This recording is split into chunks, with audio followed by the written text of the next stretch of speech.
कुरुंदवाडमध्ये डॉक्टरवर मध्यरात्री चाकू हल्ला, वाद मिटवताना मित्रासह दोघे जखमी। कुरुंदवाड येथील सिद्धिविनायक हॉस्पिटलमध्ये मंगळवारी मध्यरात्री तरुण डॉक्टरवर चाकूने हल्ला झाल्याची धक्कादायक घटना घडली।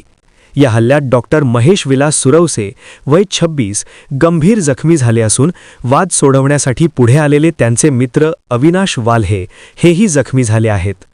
माहितीनुसार संतोष माळी राहणार कुरुंदवाड हा संशयित आरोपी रुग्णालयात येऊन आपल्या मित्रांना विनाकारण दाखल केल्याचा आरोप करत डॉक्टर व कर्मचाऱ्यांशी वाद घालत होता।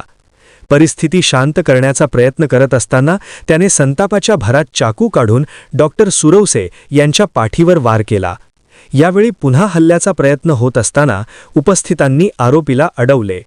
जखमींवर उपचार सुरू असून त्यांची प्रकृती स्थिर आहे।